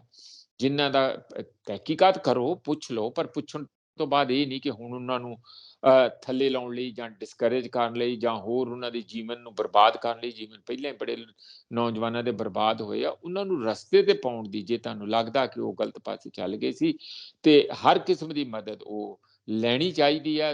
ਹੋਰ ਸੋਸ਼ਲ ਐਕਟੀਵਿਸਟਾਂ ਤੋਂ ਵੀ ਲੈਣੀ ਚਾਹੀਦੀ ਆ, ਜੇ ਕੋਈ ਹੋਰ ਸਿੱਖਾਂ ਦੇ ਵਿੱਚ ਸਿਆਣੇ ਬੰਦੇ ਆ ਉਹਨਾਂ ਤੋਂ ਵੀ ਲੈਣੀ ਚਾਹੀਦੀ ਆ ਤੇ ਪੁਲਿਸ ਨੂੰ ਇਸ ਗੱਲ ਤੇ ਬਿਲਕੁਲ ਅਵਾਇਡ ਕਰਨਾ ਚਾਹੀਦਾ ਕਿ ਉਹ ਕਿਸੇ ਕਿਸਮ ਦਾ ਦੂਜੇ ਪਾਸੇ ਕਿ ਆਪਾਂ ਇਹਨਾਂ ਨੂੰ ਹੁਣ ਸਬਕ ਸਿਖਾਉਣਾ ਆ, ਇਹਨਾਂ ਨੇ ਸਾਡੇ ਤੇ ਜਨਾਲੇ ਚ ਆ ਕੀਤਾ ਆ ਕੀਤਾ, ਉਸ ਪਾਸੇ ਨਹੀਂ ਚੱਲਣਾ ਚਾਹੀਦਾ। ਦੂਜੇ ਪਾਸੇ ਤੁਸੀਂ ਪਤਾ ਨਹੀਂ ਸੁਖਵਿੰਦਰ ਇਹ ਗੱਲ ਨੋਟ ਕੀਤੀ ਕਿ ਨਹੀਂ ਕਿ ਸਾਡੇ ਪੰਜਾਬ ਦੀਆਂ ਜੇਲ੍ਹਾਂ ਦੇ ਵਿੱਚ ਕੋਈ ਜਗ੍ਹਾ ਨਹੀਂ ਸੀ 4-5 ਬੰਦਿਆਂ ਲਈ? ਕਿਉਂ ਡਿਬਰੂਗੜ੍ਹ ਗਏ? ਕਿਉਂ ਡਿਬਰੂਗੜ੍ਹ ਉਹਨਾਂ ਨੂੰ ਜਾਣ ਦਿੱਤਾ? ਕੌਣ ਬੰਦੇ ਆ ਜਿਹੜੇ ਇੰਸਟਰੂਮੈਂਟਲ ਆ? ਕਿਉਂ ਨਹੀਂ ਭਗਵੰਤ ਮਾਨ ਇਸ ਗੱਲ ਦੀ ਆਪਣੀ ਜਵਾਬਦੇਹੀ ਤੈਅ ਕਰਦੇ ਕਿ ਬੰਦਿਆਂ ਨੂੰ ਐਡੀ ਦੂਰ ਲਿਜਾਉਣ ਦਾ ਕੀ ਉਹ ਵਾਕਿਆ ਹੀ ਦੇਸ਼ ਦਾ ਰਾਜ ਪਲਟਾ ਕਰਨ ਲਈ ਚੱਲੇ ਹੋਏ ਸੀ? ਜੋ ਗੱਲਾਂ ਇੱਥੇ ਕਹਾਣੀਆਂ ਆ ਰਹੀਆਂ ਕਿ ਉਹਨਾਂ ਦੇ ਜੀ ਖਾਲਸਾ ਉੱਥੇ ਜੀ ਹਿਊਮਨ ਬੰਬ ਬਣ ਰਹੇ ਸੀਗੇ ਜੀ, ਉਹ ਫਿਦਾਇਨ ਗਰੁੱਪਾਂ ਵਾਂਗੂ ਇੱਥੇ ਕੋਈ ਵੱਡਾ ਟ੍ਰੇਨਿੰਗ ਦਿੱਤੀ ਜਾ ਰਹੀ ਸੀਗੀ, ਇੱਥੇ ਆਨੰਦਪੁਰ ਸਾਹਿਬ ਖਾਲਸਾ ਫੋਰਸ ਬਣ ਗਈ ਸੀ, ਉਹਨਾਂ ਦੇ ਹਥਿਆਰਾਂ ਤੇ ਲਿਖਿਆ ਸੀ। ਅਰੇ ਭਾਈ ਪਹਿਲਾਂ ਤੇ ਇਹ ਸਾਰੀ ਸਟੋਰੀ ਨੂੰ ਹਰ ਕੋਈ ਕੀ ਉਸੇ ਤਰ੍ਹਾਂ ਹੀ ਮੰਨ ਲੂਗਾ ਜਿਵੇਂ ਪੇਸ਼ ਕੀਤੀ ਜਾ ਰਹੀ ਹੈ, ਜਿਵੇਂ ਤੁਸੀਂ ਪਰੋਸ ਰਹੇ ਆ ਸਾਨੂੰ? ਪਹਿਲੀ ਗੱਲ ਇਹ। ਦੂਜੀ ਗੱਲ, ਕੋਈ ਰਾਤੋਂ ਰਾਤ ਐਡੀ ਵੱਡੀ ਕਿਹੜੀ ਆਰਮੀ ਤਿਆਰ ਹੋ ਗਈ ਬਈ? ਤੀਜੀ ਗੱਲ, ਜੇ ਕੋਈ ਆ ਬੰਦੂਕਾਂ ਦੇ ਨਾਲ ਕੋਈ ਆਰਮੀ ਤਿਆਰ ਵੀ ਹੋ ਜੂ ਤੇ ਉਹ ਕੀ ਕਰੂਗੀ? ਇੱਥੇ ਤੇ ਸਾਡੀ ਪੁਲਿਸ 80,000 ਹੈਗੀ ਆ, ਕਰੂਗੇ ਮੁਕਾਬਲਾ? ਉਹਨਾਂ ਸਾਰਿਆਂ ਕੋਲੋਂ ਵੈਲ ਆਰਗੇਨਾਈਜ਼ਡ ਹੈ, ਵੈਲ ਬੈਸ ਹਰ ਕਿਸਮ ਦਾ। ਤਾਂ ਉਹ ਗੱਲਾਂ ਦਾ ਇੱਕ ਪਤਾ ਨਹੀਂ ਸਾਡੇ ਨੌਜਵਾਨ ਵੀ ਕਿਉਂ ਇਸ ਰਸਤੇ ਤੇ ਆ ਕੇ ਤੇ ਇੰਝ ਸਮਝ ਲੈਂਦੇ ਕਿ ਅਸੀਂ, ਜਾਂ ਉਹਨਾਂ ਨੂੰ ਵੈਸੇ ਇਹਦੇ ਨਾਲ ਮਾਣ ਮਹਿਸੂਸ ਹੁੰਦਾ ਕਿ ਕਿਉਂ ਹੁੰਦਾ, ਇਸ ਪਾਸੇ ਚੱਲ ਪੈਂਦੇ ਆ। ਪਰ ਜੇ ਉਹ ਚੱਲੇ ਹੀ ਹੈ ਤੇ ਸਾਡੀ ਪੁਲਿਸ ਨੂੰ ਹੁਣ ਬਿਲਕੁਲ ਉਹ ਸਜ਼ਾ ਦੇਣ ਵਾਲਾ ਤੇ ਕੇਸ ਨੂੰ ਵਧਾਉਣ ਵਾਲਾ ਤੇ ਜਾਂ ਉਹ ਜ਼ਖਮਾਂ ਨੂੰ ਹੋਰ ਉਚੇੜਨ ਵਾਲਾ ਕੰਮ ਨਹੀਂ ਕਰਨਾ ਚਾਹੀਦਾ। ਜਿਨ੍ਹਾਂ ਦੀ ਕੋਈ ਵੱਡੀ ਗਲਤੀ ਹੈ, ਕਾਨੂੰਨ ਹੈ, ਜਿਹੜੇ ਉਂਝ ਵੈਸੇ ਹੀ ਪਿੱਛੇ ਜੋਸ਼ ਵਿੱਚ ਆ ਕੇ ਲੱਗੇ ਸੀ ਉਹਨਾਂ ਨੂੰ ਤੰਗ ਪਰੇਸ਼ਾਨ ਬਿਲਕੁਲ ਨਹੀਂ ਕਰਨਾ ਚਾਹੀਦਾ। ਇਹ ਗੱਲ। ਦੂਜੀ ਗੱਲ ਜਿਹੜੀ ਮੈਂ ਫਿਰ ਇੱਕ ਵਾਰੀ ਦੁਹਰਾ ਦਿਆਂ ਕਿ ਭਗਵੰਤ ਮਾਨ ਹੁਣਾਂ ਨੂੰ ਆਪਣੀ ਪੁਲਿਸ ਤੇ ਆਪਣੇ ਸੂਬੇ ਤੇ ਭਰੋਸਾ ਹੋਣਾ ਚਾਹੀਦਾ। ਅੱਜ ਇਹ ਵੀ ਪਤਾ ਲੱਗਾ ਕਿ NIA ਨੈਸ਼ਨਲ ਇਨਵੈਸਟੀਗੇਸ਼ਨ ਏਜੰਸੀ 4 ਜ਼ਿਲ੍ਹਿਆਂ ਦੇ ਵਿੱਚ ਉਹ ਪਹੁੰਚ ਗਈ ਆ, ਉਹ ਆਪਣੀ ਤਹਿਕੀਕਾਤ, ਹੁਣ ਹੋਰ ਪਰੇਸ਼ਾਨੀਆਂ। ਇਹਦਾ ਕਿਉਂ ਨਹੀਂ ਇਹਦੇ ਵਿਰੁੱਧ ਬਿਆਨ ਦਿੰਦਾ? ਭਗਵੰਤ ਮਾਨ ਕਿਉਂ ਨਹੀਂ ਬਿਆਨ ਦਿੰਦਾ ਬਈ? ਕੀ ਗੱਲ ਉਹ ਕੇਜਰੀਵਾਲ ਨਾਰਾਜ਼ ਹੋ ਜਾਊਗਾ? ਬਿਆਨ ਦੇਣਾ ਬਣਦਾ ਆ। ਕਿਉਂ ਬਣਦਾ? ਇਸ ਕਰਕੇ ਨਹੀਂ ਕਿ ਇਹਨਾਂ ਦੇ ਕਹੇ ਤੇ NIA ਰੁਕ ਜੂਗੀ। ਉਹਨਾਂ ਨੇ ਪਹਿਲਾਂ ਹੀ ਆਪਣੇ ਅਧਿਕਾਰ ਲੈ ਲਏ ਕਿ ਬਿਨਾਂ ਅਸੀਂ ਪੰਜਾਬ ਦੀ ਪੁਲਿਸ ਨੂੰ, ਸੂਬਿਆਂ ਦੀ ਪੁਲਿਸ ਨੂੰ ਪੁੱਛੋ ਆ ਗਏ ਕਿਤੇ ਵੀ ਅਸੀਂ ਆਪਣੀ ਇਨਵੈਸਟੀਗੇਸ਼ਨ ਕਰ ਸਕਦੇ ਹਾਂ। ਉਦਣ ਵੀ ਅਕਾਲੀ ਦਲ ਨੇ ਜੇ ਡਟ ਕੇ ਬੋਲੇ ਹੁੰਦੇ ਤੇ ਅੱਜ ਆਪਾਂ ਸਿਰ ਉੱਚਾ ਕਰਕੇ ਹੋਰ ਵੀ ਉਹਦੀ ਵਿਰੋਧਤਾ ਕਰਦੇ। ਉਦੋਂ ਤੇ ਰੋਕੇ ਨਹੀਂ ਇਹ, ਉਦੋਂ ਤੇ ਨਾਲ ਸੀਗੇ। ਹੁਣ ਜੇ ਅੱਜ ਸਾਡੇ ਤੇ ਇਹ ਸਾਰੇ ਸੂਬਿਆਂ ਤੇ ਭਾਰੀ ਬਣਨੀ ਪਈ, ਅਸੀਂ ਤਾਂ ਇਹ ਤੇ ਕਹਿੰਦੇ ਵਿਕੇਂਦਰੀਕਰਨ ਹੋਣਾ ਚਾਹੀਦਾ, ਸੱਤਾ ਦਾ ਵਿਕੇਂਦਰੀਕਰਨ, ਸੰਘੀ ਢਾਂਚਾ ਮਜ਼ਬੂਤ ਹੋਣਾ ਚਾਹੀਦਾ। ਕੇਂਦਰ ਦੇ ਵਿੱਚ ਸੱਤਾ ਬਹੁਤ ਜ਼ਬਰਦਸਤ ਢੰਗ ਨਾਲ ਕੇਂਦਰਿਤ ਕੀਤੀ ਜਾ ਰਹੀ ਹੈ, ਜਿਹਦੀ ਇੱਕ ਦੁਰਉਪਯੋਗ ਉਹ ਕਰ ਰਹੇ ਆ। ਹੁਣ ਇਹ ਪੰਜਾਬ ਸਰਕਾਰ ਜਿਹੜੀ ਆਮ ਆਦਮੀ ਦੀ ਸਰਕਾਰ ਹੈਗੀ ਆ, ਜਿਹੜੇ ਕਿ ਇੰਨਾ ਹੀ ਲੋਕਾਂ ਦੀਆਂ ਵੋਟਾਂ ਲੈ ਕੇ ਇੱਥੇ ਕਾਬਜ ਹੋਏ ਸੱਤਾ ਦੇ ਉੱਤੇ, ਉਹਨਾਂ ਨੂੰ ਇੱਕ ਢਾਲ ਦੇ ਤੌਰ ਤੇ ਕੰਮ ਕਰਨਾ ਚਾਹੀਦਾ, ਨਾ ਕਿ ਜੋ ਕੇਜਰੀਵਾਲ ਕਹਿ ਰਿਹਾ ਕਿ ਇੱਥੇ ਆਹ ਹੋ ਰਿਹਾ ਸੀ, ਉਹ ਹੋ ਰਿਹਾ ਸੀਗਾ, ਤੇ ਅਸੀਂ ਕੱਟੜ ਦੇਸ਼ ਭਗਤ, ਅਸੀਂ ਭਾਰਤ ਮਾਤਾ ਦੀ ਆਣ ਨੂੰ ਇੰਝ ਨਹੀਂ ਕਰ ਦਿਆਂਗੇ। ਕੋਈ ਨਹੀਂ ਭਰਾਵਾ ਕਰਦਾ ਇੱਥੇ, ਇਹ ਦੇਸ਼ ਸਾਡਾ ਹੀ ਆ, ਅਸੀਂ ਇਹਦੇ ਲਈ ਬਥੇਰਾ ਖੂਨ ਬਹਾਇਆ, ਤੂੰ ਪਤਾ ਨਹੀਂ ਕਿੰਨਾ ਕੁ ਅਜੇ ਤੱਕ ਕੀਤਾ ਕਿ ਨਹੀਂ ਕੀਤਾ, ਇਹ ਸਾਨੂੰ ਦੱਸਣ ਦੀ ਇਹ ਲੋੜ ਨਹੀਂ ਹੈ, ਤੇ ਨਾ ਹੀ ਸਾਨੂੰ ਉਸ ਫਰੇਮਵਰਕ 'ਚ ਫਿੱਟ ਕਰਨ ਦੀ ਲੋੜ ਆ। ਠੀਕ ਹੈ, ਲੋਕਾਂ ਦੇ ਮਸਲੇ ਆ, ਕੋਈ ਆਪਣੇ ਆਪਣੇ ਢੰਗ ਨਾਲ ਆਪਣੇ ਉਹਦਾ ਗਲਤ ਤਰੀਕੇ ਤੇ ਵੀ ਜਾ ਸਕਦੇ, ਅਸੀਂ ਕੋਈ ਉਹਦੀ ਪ੍ਰੋੜਤਾ ਨਹੀਂ ਕਰ ਰਹੇ, ਪਰ ਇਹਦਾ ਮਤਲਬ ਇਹ ਨਹੀਂ ਕਿ ਤੁਸੀਂ ਮੂਲੋਂ ਹੀ ਕਿਸੇ ਨੂੰ ਦੂਜੇ ਪਾਸੇ ਟੰਗ ਕੇ ਤੇ ਉਹਨੂੰ ਕਾਂ ਦੇ ਤੌਰ ਤੇ ਦਿਖਾਲਣ ਲੱਗ ਜਾਓ, ਇਹ ਮਾੜੀ ਗੱਲ ਹੈ। ਭਗਵੰਤ ਮਾਨ ਹੋਣਾ ਦੀ ਸਰਕਾਰ ਨੂੰ ਪੂਰਾ ਇਸ ਵੇਲੇ ਆਪਣਾ ਅਲੱਗ, ਦਿੱਲੀ ਕੀ ਕਹਿੰਦੀ ਆ, ਕੇਜਰੀਵਾਲ ਦੀ ਪਾਰਟੀ ਨੂੰ ਕੀ ਸੂਟ ਕਰਦਾ, ਉਹਦੇ ਤੋਂ ਅਲੱਗ ਪੰਜਾਬ ਦੇ ਹਿੱਤਾਂ 'ਚ ਇਸ ਵੇਲੇ ਕਿਹੜੀ ਮਰਮ ਪੱਟੀ ਦੀ ਲੋੜ ਆ, ਤੇ ਇਸ ਚੀਜ਼ ਸਾਰੀ ਪੰਜਾਬ ਦੀ ਹਾਲਾਤ ਨੂੰ ਇੱਕ ਨੋਰਮਲ ਕਰਨ ਲਈ, ਤਾਂ ਕਿ ਹਰ ਇੱਕ ਚੀਜ਼ ਇੱਕ ਨੋਰਮਲ ਤੌਰ ਤੇ ਚੱਲਣੀ ਸ਼ੁਰੂ ਹੋਏ, ਇੰਟਰਨੈਟ ਚੱਲਣਾ ਸ਼ੁਰੂ ਹੋਇਆ। ਅਜੇ ਵੀ ਇੰਟਰਨੈਟ 4 ਜ਼ਿਲ੍ਹਿਆਂ ਦੇ ਵਿੱਚ ਬੰਦ ਕੀਤਾ, SMS ਬੰਦ ਕੀਤਾ, ਇਹ ਸਾਰੀਆਂ ਚੀਜ਼ਾਂ ਇੱਕ ਬੜਾ ਅਣਸੁਖਾਵਾਂ ਜਿਹਾ ਮਾਹੌਲ ਪੈਦਾ ਕਰਦੀਆਂ ਬਿਜ਼ਨਸ ਲਈ ਵੀ। ਉਹ ਤੁਹਾਡਾ ਇਨਵੈਸਟ ਇੰਡੀਆ ਪੰਜਾਬ ਦੇ ਵਿੱਚ ਕਿਸੇ ਨੇ ਕੁਝ ਨਹੀਂ ਆਉਣਾ, ਵੇ ਇੱਥੇ ਵਾਲੇ ਵੀ ਨਹੀਂ ਬਚਣੇ, ਇਸ ਲਈ ਇਹਨੂੰ ਸ਼ਾਂਤ ਕਰੋ ਔਰ ਇਸ ਨੂੰ ਨਾਰਮਲ ਕਰੋ, ਕਿਉਂਕਿ ਤੁਹਾਡੀਆਂ ਅੱਖਾਂ ਦੇ ਸਾਹਮਣੇ ਹੀ ਤੁਹਾਡੀ ਨਲਾਇਕੀ ਕਰਕੇ ਸਾਰਾ ਮਾਹੌਲ ਇੱਥੇ ਤੱਕ ਵਿਗੜਿਆ। ਮੈਂ ਪ੍ਰੋਫੈਸਰ ਸਾਹਿਬ ਆਪਣਾ ਸਵਾਲ ਜਿਹੜਾ ਇੱਕ ਵਾਰ ਫਿਰ ਡਿਫਾਈਨ ਕਰਾਂਗਾ ਕਿ ਇੱਕ ਤਾਂ ਮੈਂ ਜਥੇਦਾਰ ਸਾਹਿਬ ਵਾਲੀ ਗੱਲ ਕੀਤੀ ਸੀ ਕਿ ਗੱਲ ਕਿਹਦੇ ਨਾਲ ਕੀਤੀ ਜਾਏ, ਇੱਕ ਹੋਰ ਗੱਲ ਸਾਹਮਣੇ ਆਉਂਦੀ ਹੈ ਕਿ ਜੇ ਕੌਮੀ ਇਨਸਾਫ ਮੋਰਚਾ ਜਿਵੇਂ ਚੱਲ ਰਿਹਾ, ਜੇ ਅੱਜ ਇਸ ਮਸਲੇ ਦੇ ਵਿੱਚ ਜੋ ਕੁਝ ਅੰਮ੍ਰਿਤਪਾਲ ਸਿੰਘ ਜਾਂ ਨਵੇਂ ਸਿੰਘ ਜਿਹੜੇ ਹੋਰ ਗ੍ਰਿਫਤਾਰ ਕਰ ਲਏ ਗਏ ਨੇ, ਜਾਂ ਗ੍ਰਿਫਤਾਰੀਆਂ ਹੋਰ ਵੀ ਲਗਾਤਾਰ ਜਾਰੀ ਨੇ, ਉਹ ਸਾਰੀਆਂ ਤਸਵੀਰਾਂ ਦੇ ਆਧਾਰ ਦੇ ਉੱਤੇ ਜਾਂ ਉਹਨਾਂ ਦੇ ਸਾਥੀਆਂ ਦੇ ਆਧਾਰ ਦੇ ਉੱਤੇ, ਤੇ ਜੇ ਮੰਨ ਲਓ ਕਿ ਇਹਦੇ ਵਿੱਚ ਹੁਣ ਕੇਂਦਰ ਕਹਿ ਰਿਹਾ ਹੈ ਕਿ ਅਸੀਂ ਬਿਲਕੁਲ ਇਹਦੇ ਵਿੱਚ ਸਾਥ ਦੇ ਰਹੇ ਹਾਂ, ਸਾਡਾ ਸਾਥ ਹੈ, ਬੀਜੇਪੀ ਕਹਿ ਰਹੀ ਹੈ ਕਿ ਰਲ ਮਿਲ ਕੇ ਆਪਰੇਸ਼ਨ ਚੱਲ ਰਿਹਾ ਕੇਂਦਰੀ ਗ੍ਰਹਿ ਮੰਤਰਾਲੇ ਤਹਿਤ, ਫਿਰ ਇਹ ਸਮਝ ਲਿਆ ਜਾਵੇ ਕਿ ਬੰਦੀ ਸਿੰਘਾਂ ਦੀ ਰਿਹਾਈ ਲਈ ਜਿਹੜਾ ਮੋਰਚਾ ਲੱਗਿਆ ਉਹ ਇੱਕ ਸਮਾਂ ਗਵਾਉਣ ਵਾਲਾ ਕੰਮ ਹੈ। ਜਿੰਨਾ ਮਰਜ਼ੀ ਪ੍ਰੈਸ਼ਰ ਬਣਾਓ, ਕੇਂਦਰ ਨੇ ਬੰਦੀ ਸਿੰਘਾਂ ਨੂੰ ਨਹੀਂ ਛੱਡਣਾ, ਕਿਉਂਕਿ ਉਹਨਾਂ ਦੇ ਆਉਣ ਦੇ ਨਾਲ ਵੀ ਤਾਂ ਜਗਤਾਰ ਸਿੰਘ ਹਵਾਰਾ ਦੀ ਗੱਲ ਆ, ਜਾਂ ਰਾਜੂਆਣਾ ਦੀ ਗੱਲ ਹੈ, ਜਾਂ ਹੋਰ ਜਿੰਨੇ ਬੰਦੀ ਸਿੰਘਾਂ ਦੀ ਗੱਲ ਹੈ, ਭਾਵੇਂ ਉਹ ਅੰਦਰ ਬੈਠੇ ਉਹ ਗੱਲ ਨਾ ਕਰਨ, ਪਰ ਜਦੋਂ ਬਾਹਰ ਆਉਣਗੇ ਉਹ ਇੱਕ ਵਾਰ ਫੇਰ ਮੁਹਿੰਮ ਛਿੜ ਸਕਦੀ ਹੈ। ਹੋ ਸਕਦਾ ਹੈ ਕਿਉਂਕਿ ਜਦੋਂ ਉਹ ਬਾਹਰ ਆਉਣਗੇ ਤੇ ਕੁਝ ਕਿਸੇ ਨਾ ਕਿਸੇ ਐਕਟੀਵਿਟੀ ਨੂੰ ਤਾਂ ਅੰਜਾਮ ਦੇਣਗੇ, ਭਾਵੇਂ ਉਹ ਅੰਮ੍ਰਿਤ ਛਕਾਉਣ ਦੇ ਲਈ ਪ੍ਰੇਰਿਤ ਕਰਨ ਜਾਂ ਜਿਵੇਂ ਵੀ ਕਰਨ, ਤਾਂ ਇਹਨਾਂ ਨੂੰ ਫੇਰ ਉਹੀ ਮੈਸੇਜ ਜਾਊਗਾ ਕਿ ਜੀ ਇਹ ਖਾਲਿਸਤਾਨ ਨੂੰ ਪ੍ਰਮੋਟ ਕਰ ਰਹੇ ਨੇ। ਜਿਵੇਂ ਅੰਮ੍ਰਿਤਪਾਲ ਕਹਿੰਦਾ ਕਿ ਮੈਂ ਵੀ ਤਾਂ ਅੰਮ੍ਰਿਤ ਛਕਾਉਣ ਦੀ ਗੱਲ ਕਰਦਾ ਸੀਗਾ, ਫਿਰ ਇਹ ਮਤਲਬ ਜਿਵੇਂ ਮੈਂ ਜਥੇਦਾਰ ਦੀ ਗੱਲ ਉੱਥੋਂ ਸ਼ੁਰੂ ਕਰਿਓ। ਦੇਖੋ, ਨਹੀਂ ਜਥੇਦਾਰ ਹੋਣਾ ਤੇ ਇਹੋ ਹੀ ਕਿਹਾ ਕਿ ਸਾਨੂੰ ਇਸ ਤਰੀਕੇ ਨਾਲ ਨਾ ਦਿਖਾਓ, ਤੁਸੀਂ ਇਸ ਤਰੀਕੇ ਨਾਲ ਬੈਡ ਲਾਈਟ ਦੇ ਵਿੱਚ ਨਾ ਦਿਖਾਓ, ਤੇ ਦੂਜਾ ਉਹਨਾਂ ਨੇ ਕਿਹਾ ਕਿ ਇਹੋ ਜਿਹਾ ਮਾਹੌਲ ਜਿਹੜਾ ਆ ਪੰਜਾਬ ਦੇ ਅੰਦਰ ਬਣਾਇਆ, ਇਹਨੂੰ ਦੁਬਾਰਾ ਨਾਰਮਲ ਕਿਵੇਂ ਕਰਨਾ ਆ, ਉਸ ਨੂੰ ਉਹਦੇ ਲਈ ਚਾਰਾਜੋਈ ਹੋਣੀ ਚਾਹੀਦੀ ਉਹਨਾਂ ਦੀਆਂ। ਤੇ ਮੋਟੇ ਤੌਰ ਤੇ ਮੈਨੂੰ ਇੰਨੀ ਕੀ ਸਮਝ ਪਈ ਆ, ਬਾਕੀ ਹੋ ਸਕਦਾ ਮੈਂ ਪੂਰੀ ਡਿਟੇਲ ਦੇਖਣ ਤੋਂ ਰਹਿ ਗਿਆ ਹੋਵਾਂ। ਦੂਜਾ ਪਾਰਟ ਕੀ ਸੀ ਤੁਹਾਡਾ? ਦੂਜਾ ਪਾਰਟ ਮੈਂ ਥੋੜਾ ਜਥੇਦਾਰ ਵਾਲਾ ਹੋਰ ਡਿਫਾਈਨ ਕਰਦਾ, ਤੁਸੀਂ ਮੈਂ ਜੋ ਗੱਲ ਸਮਝਣਾ ਚਾਹੁੰਦਾ ਕਿ ਜਥੇਦਾਰ ਸਾਹਿਬ ਨੇ ਇਹ ਗੱਲ ਕਹੀ, ਮੈਂ ਕਹਿ ਰਿਹਾ ਸੀ ਕਿ ਜਥੇਦਾਰ ਸਾਹਿਬ ਤੇ ਆਪ ਕਾਰਜਕਾਰੀ ਨੇ, ਜੇ ਕੇਂਦਰ ਚਾਹਵੇ ਵੀ ਕਿ ਅਸੀਂ ਮਸਲੇ ਨੂੰ ਹੱਲ ਕਰੀਏ, ਕੋਈ ਡਾਇਲੋਗ ਕਰੀਏ, ਕੋਈ ਸੰਵਾਦ ਰਚਾਈਏ, ਤੇ ਗੱਲ ਕਿਹਦੇ ਨਾਲ ਕਰਨਗੇ? ਤੇ ਫਿਰ ਗੱਲ, ਕਿਉਂਕਿ ਉਹ ਅਕਾਲੀ ਦਲ ਨਾਲ ਜੁੜਦੇ। ਠੀਕ ਹੈ। ਨਹੀਂ, ਮੈਂ ਆਪ ਖੁਦ ਦੀ ਗੱਲ ਕਹਿਤੀ ਹੈ, ਤੁਸੀਂ ਜੇ ਕਹੋ ਤਾਂ ਮੈਂ ਰੀਐਮਫੇਸਾਈਜ਼ ਕਰ ਦਿੰਦਾ ਕਿ ਇਹ ਦਿੱਕਤਾਂ ਹੈ ਜਿਹੜੀ ਤੁਸੀਂ ਗੱਲ ਕਹਿੰਦੇ ਆ, ਪਰ ਜੇ ਸਾਡੇ ਕੋਲ ਹੋਰ ਕੁਝ ਨਹੀਂ ਤੇ ਸਾਡੇ ਕੋਲ SGPC ਹੀ ਇਸ ਵੇਲੇ ਤੇ ਸਿੱਖਾਂ ਦੀ ਨੁਮਾਇੰਦਗੀ ਕਰਦੀ ਬਾਡੀ ਹੈ, ਹੋਰ ਕਿਹੜੀ ਹੈ? ਜੇ ਕੋਈ ਪੋਲੀਟੀਕਲ ਡਾਇਲੌਗ ਸਿੱਖਾਂ ਦੇ ਬਿਹਾਫ ਤੇ ਕਰਨਾ ਹੋਵੇ ਪੰਜਾਬ ਚੋਂ, ਤੇ ਕਿਹਦੇ ਨਾਲ ਕਰਨਗੇ ਬਈ? ਕਿਉਂਕਿ ਬਾਕੀ ਦੇ ਸਾਰੇ ਗਰੁੱਪ ਹੋ ਸਕਦੇ ਆ, ਇੰਡੀਵਿਜੂਅਲ ਹੋ ਸਕਦੇ ਆ, ਤੇ ਪਲੇਟਫਾਰਮ ਤੇ ਉਹੀ ਆ, ਉਹ ਕਾਰਜਕਾਰੀ ਆ ਜਾਂ ਨਹੀਂ ਕਾਰਜਕਾਰੀ, ਉਹਦਾ ਕੋਈ ਬਹੁਤਾ ਮਤਲਬ ਨਹੀਂ ਹੈ, ਉਹ ਹੀ ਹੈ।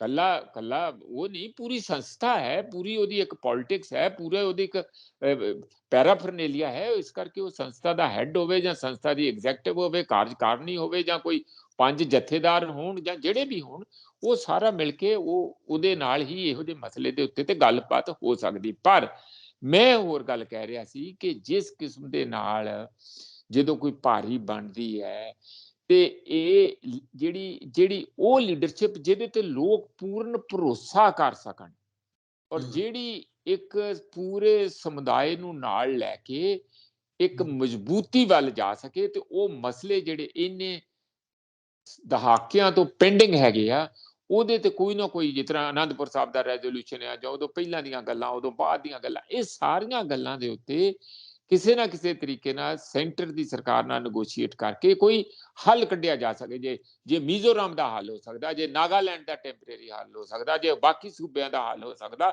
ਤਾਂ ਇੱਥੇ ਹੱਲ ਵੀ ਹੋ ਸਕਦਾ। ਇਹਦੇ 'ਚ ਕਿਹੜੀ ਗੱਲ ਹੈਗੀ ਆ?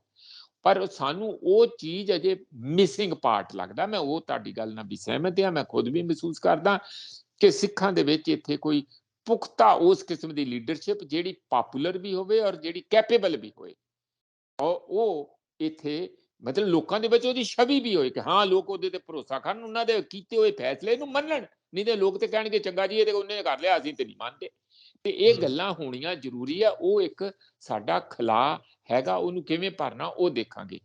ਜਿਹੜੀ ਗੱਲ ਤੁਹਾਡੀ ਕੌਮੀ ਇਨਸਾਫ ਮੋਰਚੇ ਦੀ ਆ ਗੱਲ, ਦੇਖੋ ਉਹ ਜਿਸ ਢੰਗ ਨਾਲ ਮੋਰਚਾ ਲੱਗਾ ਉਹ ਕਿਤੇ ਸਰਬਪੰਥ ਵੱਲੋਂ ਤੇ ਪਹਿਲਾਂ ਹੀ ਨਹੀਂ ਸੀ। ਜਿਸ ਢੰਗ ਦੇ ਨਾਲ ਧਾਮੀ ਹੋਣਾ ਦੀ ਉੱਥੇ ਹੂਟਿੰਗ ਹੋ ਗਈ, ਤੁਹਾਨੂੰ ਪਤਾ ਹੀ ਹੈ। ਹੋਰ ਸਾਰੀਆਂ ਗੱਲਾਂ ਉਹਦੇ 'ਚ ਬਿੱਥਾਂ ਤੇ ਇੱਥੋਂ ਤੱਕ ਕਿ ਜਿਹੜੇ ਜਿਨ੍ਹਾਂ ਦੇ ਛਡਾਉਣ ਦੀ ਗੱਲ ਕਰ ਰਹੀ ਸੀ, ਉਹਨਾਂ ਲੋਕਾਂ ਨੇ ਵੀ ਕੁਛ ਨਾ ਕੁਛ ਆਪਣੇ ਕਈ ਕ੍ਰਿਟੀਕਲ ਕਮੈਂਟ, ਬੰਦੀ ਸਿੰਘਾਂ ਨੇ ਖੁਦ ਜਿਹੜੇ ਕੋਈ ਪੈਰੋਲ ਤੇ ਆਏ ਸੀ ਜਿਸ ਤਰ੍ਹਾਂ ਖਹਿਰਾ ਜਾਂ ਹੋਰਨਾਂ ਨੇ ਆਪਣੇ ਕ੍ਰਿਟੀਕਲ ਕਮੈਂਟ ਵੀ ਇਸ ਮੋਰਚੇ ਬਾਰੇ ਦਿੱਤੇ। ਹਾਂ, ਜਿਨ੍ਹਾਂ ਨੂੰ ਠੀਕ ਲੱਗਦਾ ਆ, ਉਹ ਮਹਿਸੂਸ ਕਰਦੇ ਆ, ਉਹ ਮੋਰਚਾ ਲਾ ਕੇ ਰੱਖਣ। ਪਰ ਇਹ ਗੱਲ ਇਸ ਕਰਕੇ ਬਹੁਤੀ ਪ੍ਰੈਸ਼ਰ ਨਹੀਂ ਬਣਾ ਸਕਦੀ ਕਿ ਉਹਦੇ ਵਿੱਚ ਕਦੀ ਹੁਣ ਪਿੱਛੇ ਜਿਹਾ ਬਲਵਿੰਦਰ ਸਿੰਘ ਉਹਨਾਂ ਨੂੰ ਹੀ ਆਪਣਾ ਉਹਨਾਂ ਨੇ ਥੋੜਾ ਜਿਹਾ ਕਿੰਤੂ ਪਰੰਤੂ ਕਰ ਦਿੱਤਾ ਹਵਾਰਾ ਦੇ ਪਿਤਾ ਜੀ ਨੇ। ਤਾਂ ਇਹ ਸਾਰੀਆਂ ਗੱਲਾਂ ਚੱਲਦੀਆਂ ਹੋਣ ਕਰਕੇ ਉਹਦੇ 'ਚ ਉਹਦਾ ਜੋ ਪ੍ਰੈਸ਼ਰ ਬਣਨਾ ਸੀ ਉਹ ਪੂਰਨ ਰੂਪ 'ਚ ਓਡਾ ਨਹੀਂ ਬਣ ਸਕਿਆ। ਪਰ ਪ੍ਰੋਟੈਸਟ ਤੇ ਪ੍ਰੋਟੈਸਟ ਹੁੰਦਾ, ਪਤਾ ਨਹੀਂ ਲੋਕਾਂ ਦੇ ਮੂਡ ਦਾ ਕਿਹੜੇ ਵੇਲੇ ਕਿੱਧਰ ਨੂੰ ਚੱਲ ਪਏ। ਅੱਜ ਦੀ ਡੇਟ ਦੇ ਵਿੱਚ ਉਹ ਜਿਸ ਕਿਸਮ ਨਾਲ ਇੱਕ ਮਾਸ ਮੂਵਮੈਂਟ ਦੇ ਤੌਰ ਤੇ ਬਣ ਕੇ ਵਾਕਿਆ ਹੀ ਉਸ ਨੂੰ ਜਿੱਤ ਦੇ ਵੱਲ ਲਿਜਾਣਾ ਸੀ, ਉੱਥੇ ਅਜੇ ਉਹਦੀ ਉਮੀਦ ਬੜੀ ਧੁੰਦਲੀ ਲੱਗਦੀ। ਜੀ ਬਿਲਕੁਲ, ਮੈਂ ਖਬਰਾਂ ਸੁਣ ਰਿਹਾ ਸੀ ਕਿ ਜਿਹੜਾ ਸੋਹਾਣਾ ਗੁਰਦੁਆਰਾ ਸਾਹਿਬ ਹੈ ਉਹਦੇ ਬਾਹਰ ਜਿਹੜਾ ਪ੍ਰਦਰਸ਼ਨ ਲਾ ਕੇ ਬੈਠੇ ਸੀ ਸਿੱਖ ਕੋਈ ਕਾਰਕੁਨ, ਤੇ ਉਹਨਾਂ ਨੂੰ ਹਟਾ ਦਿੱਤਾ ਗਿਆ ਪੁਲਿਸ ਨੇ। ਪੁਲਿਸ ਇਹ ਗੱਲ ਕਹਿੰਦੀ ਹੈ ਕਿ ਸਾਨੂੰ ਤਾਂ ਗੁਰਦੁਆਰੇ ਦੀ ਕਮੇਟੀ ਵਾਲਿਆਂ ਨੇ ਕਿਹਾ ਕਿ ਜੀ ਇੱਥੇ ਜਿਹੜਾ ਲੰਗਰ ਅਸੀਂ ਬਣਾਉਂਦੇ ਆ ਰੋਜ਼, ਉਹ ਲੰਗਰ ਜਿਹੜਾ ਆ ਉਹ ਵੇਸਟੇਜ ਹੁੰਦੀ ਹੈ, ਕੋਈ ਮਤਲਬ ਕਿ ਸੰਗਤ ਦਾ ਆਉਣਾ ਜਾਣਾ ਉਸ ਕਿਸਮ ਦਾ ਨਹੀਂ ਰਿਹਾ। ਇਸ ਕਰਕੇ ਉਹਨਾਂ ਦੇ ਨਾਲ ਥੋੜਾ ਜਿਹਾ ਦੋਹਾਂ ਧਿਰਾਂ ਦਾ ਤਕਰਾਰ ਬਣ ਗਿਆ ਤੇ ਉਹ ਫਿਰ ਪੁਲਿਸ ਨੂੰ ਤਾਂ ਮੌਕਾ ਮਿਲ ਗਿਆ, ਪੁਲਿਸ ਨੇ ਉਹਨਾਂ ਨੂੰ ਹਟਾ ਦਿੱਤਾ। ਇਸ ਕਿਸਮ ਦੀਆਂ ਜਦੋਂ ਖਬਰਾਂ ਅੰਦਰੋਂ ਸਾਹਮਣੇ ਆਉਂਦੀਆਂ ਨੇ ਕਿ ਤੁਹਾਡੀ ਇਕਸੁਰਤਾ ਨਹੀਂ ਹੈਗੀ, ਤੁਸੀਂ ਕੋਈ ਵੀ ਆ ਲੀਡਰ ਜਿਹੜਾ ਸਿੱਖ ਕੌਮ ਦਾ ਜਾਂ ਕੌਮੀ ਲੀਡਰ ਆਉਂਦਾ ਆ ਕਿਸੇ ਵੀ ਧਿਰ ਦਾ, ਤੇ ਉਹ ਜਦੋਂ ਤੱਕ ਸਰਵ ਪ੍ਰਵਾਨਿਤ ਨਾ ਹੋਵੇ ਉਦੋਂ ਤੱਕ ਕੋਈ ਵੀ ਗੱਲ ਨੇਪਰੇ ਚੜ੍ਹਦੀ ਨਜ਼ਰ ਨਹੀਂ ਆਉਂਦੀ। ਮੈਂ ਆਖਰੀ ਖਬਰ ਲਵਾਂਗਾ, ਜੇ ਤੁਸੀਂ ਚਾਹੋ ਤੇ ਇੱਥੇ ਟਿੱਪਣੀ ਕਰ ਸਕਦੇ ਹੋ। ਮੇਰਾ ਸਵਾਲ ਇਹ ਆ ਕਿ ਹਾਈ ਲੈਵਲ ਦੀਆਂ ਮੀਟਿੰਗਾਂ ਹੋ ਰਹੀਆਂ, ਤੁਸੀਂ ਦੇਖਿਆ ਕਿ ਦਿੱਲੀ ਦੇ ਵਿੱਚ ਹਲਚਲ ਲਗਾਤਾਰ ਵਧੀ ਹੋਈ ਹੈ। ਜੇ ਸਾਡੇ ਇੱਥੇ ਚੰਡੀਗੜ੍ਹ ਵਧੀ ਹੋਈ ਆ ਮੁੱਖ ਮੰਤਰੀ ਦੇ ਦਰਬਾਰ 'ਚ, ਤੇ ਉਧਰ ਵੀ ਦਿੱਲੀ ਵਾਲੇ ਪਾਸੇ ਵੀ ਸਾਰਾ ਕੁਝ ਚੱਲ ਰਿਹਾ, ਮਤਲਬ ਕਿ ਕੇਂਦਰੀ ਜਿਹੜੀਆਂ ਮੀਟਿੰਗਾਂ ਨੇ ਉਹ ਵੀ ਚੱਲ ਰਹੀਆਂ ਨੇ। ਇਹ ਸਾਰੇ ਮਸਲੇ ਨੂੰ ਬਹੁਤ ਨੇੜੇ ਤੋਂ ਤੱਕਿਆ ਜਾ ਰਿਹਾ। ਉਹ ਇਸ ਕਰਕੇ ਪੰਜਾਬ ਬਾਰਡਰ ਏਰੀਆ ਆ, ਦੂਜਾ ਕਿ 2024 ਦੀ ਇਲੈਕਸ਼ਨ ਹੈ, ਤੇ ਤੀਜਾ ਉਹ ਖਾਲਿਸਤਾਨ ਦਾ ਮੁੱਦਾ ਹੈ। ਹਾਂ, ਅੱਜ ਕੇਂਦਰ ਦੇ ਵਿੱਚ ਕਹਿੰਦੇ ਆ ਕਿ ਪ੍ਰਧਾਨ ਮੰਤਰੀ, ਹੋਮ ਮਿਨਿਸਟਰ ਤੇ NSA ਨੇ, ਅਜੀਤ ਡੋਵਾਲ ਨੇ ਮੀਟਿੰਗ ਕੀਤੀ ਆ। ਉਹ ਪਤਾ ਨਹੀਂ ਹੁਣ ਕਾਹਦੇ ਤੇ ਕੀਤੀ ਹੈ। ਇੰਪ੍ਰੈਸ਼ਨ ਇੱਥੇ ਇਹ ਦਿੱਤਾ ਜਾ ਰਿਹਾ ਸੀ ਕਿ ਪੰਜਾਬ ਬਾਰੇ ਕੀਤੀ ਹੈ, ਪਰ ਮੈਨੂੰ ਨਹੀਂ ਲੱਗਦਾ ਕਿ ਇਕੱਲਾ ਪੰਜਾਬ ਦੀ ਕੋਈ ਗੱਲ ਹੋਊਗੀ। ਉਹ ਪਾਰਲੀਮੈਂਟ ਦੇ ਵਿੱਚ ਜਿਹੜਾ ਲੌਗ ਜੈਮ ਹੈਗਾ ਲਗਾਤਾਰ ਅੱਜ 7 ਦਿਨ ਹੋ ਗਏ ਆ, ਉੱਥੇ ਕੁਝ ਨਹੀਂ ਹੋ ਰਿਹਾ। ਕਦੇ 10 ਮਿੰਟ ਚੱਲ ਪੈਂਦੀ ਆ, ਬਸ 10 ਮਿੰਟ ਦੇ ਨਾਲ ਤੇ ਅਜੇ ਗਰਮ ਵੀ ਨਹੀਂ ਹੁੰਦੀ, ਉਦੋਂ ਫਿਰ ਫੁਸਕ ਕਰਕੇ ਚਲੋ ਜੀ ਅੜਜਾਣ, ਹੁਣ 2 ਵਜੇ ਕਰਾਂਗੇ, 2 ਵਜੇ ਤੋਂ ਬਾਅਦ ਫਿਰ ਉਹ ਚਲੇ ਜਾਂਦੇ ਘਰ। ਇਹ 7 ਦਿਨ ਹੋ ਗਏ ਆ। ਹੋ ਸਕਦਾ ਉਹਦੇ ਬਾਰੇ ਵੀ ਕੋਈ ਉਹ ਅਡਾਨੀ ਤੇ ਮੋਦੀ ਦੇ ਜਿਹੜੀ ਇੱਕ ਆਪਸ ਵਿੱਚ ਦੋਸਤੀ ਆ, ਉਹਦੇ ਵਿਰੁੱਧ ਜਿਹੜੇ ਲਗਾਤਾਰ ਨਾਰੇ ਰਾਜ ਸਭਾ ਤੇ ਲੋਕ ਸਭਾ 'ਚ ਲੱਗ ਰਹੇ, ਉਹਦਾ ਕੋਈ ਹੱਲ ਕੱਢਣ ਲਈ ਵੀ ਉਹ ਐਮਰਜੈਂਸੀ ਮੀਟਿੰਗ ਹੋ ਸਕਦੀ ਹੈ। ਪਰ ਕੁਦਰਤੀ ਆ ਪੰਜਾਬ ਦਾ ਵੀ ਉਹਦੇ 'ਚ ਮੁੱਦਾ ਹੋ ਸਕਦਾ ਆਇਆ ਹੋਵੇ, ਪਰ ਬਾਹਰ ਕਦੀ ਕੁਛ ਅਜੇ ਮੀਡੀਆ 'ਚ ਮੈਨੂੰ ਤੇ ਮੇਰੀ ਨਜ਼ਰ 'ਚ ਨਹੀਂ ਆਇਆ ਕਿ ਉਦੋਂ ਬਾਅਦ ਉਹਨਾਂ ਨੇ ਕੋਈ ਕਿਸੇ ਨੂੰ ਬਰੀਫ ਕੀਤਾ ਹੋਵੇ ਕਿ ਅਸੀਂ ਕਾਹਦੇ ਕਰਕੇ ਕੀਤੇ ਆ। ਬਹੁਤ ਸਾਰੀਆਂ ਗੱਲਾਂ ਆ, ਯੂਕਰੇਨ ਹੈ, ਉਧਰ ਸ਼ੀ ਜਿਨਪਿੰਗ ਪੂਤਨ ਦੇ ਕੋਲ ਗਿਆ, ਪੂਤਨ ਦੇ ਉੱਥੇ ਵਾਰੰਟ ਕੱਢੇ ਹੋਏ ਆ ਇੰਟਰਨੈਸ਼ਨਲ ਕੋਰਟ ਆਫ ਜਸਟਿਸ ਜਿਹੜੀ ਹੈਗੀ ਆ। ਇਸ ਕਰਕੇ ਕਿਤੇ ਇੱਕ ਗੱਲਾਂ ਥੋੜੀਆਂ, ਖਿਲਾਰੇ ਜਿਹੜੇ ਆ ਦੇਸ਼ ਦੀ ਜਿਹੜੀ ਲੀਡਰਸ਼ਿਪ ਹੁੰਦੀ ਆ ਉਹਦੇ 20 ਕਿਸਮ ਦੇ ਖਿਲਾਰੇ ਹੁੰਦੇ ਆ। ਉਹ ਕਾਹਦੇ ਲਈ ਕੀਤਾ ਉਹਨਾਂ ਨੇ, ਇਕੱਲਾ ਸਾਡੇ ਲਈ ਨਹੀਂ ਕੀਤਾ ਹੋ, ਜਾਂ ਡਿਬਰੂਗੜ੍ਹ ਦੇ ਵਿੱਚ ਕੀ ਕਰਨਾ ਉਹਦੇ ਲਈ ਇਕੱਲਾ ਨਹੀਂ ਕੀਤਾ ਹੋਊਗਾ।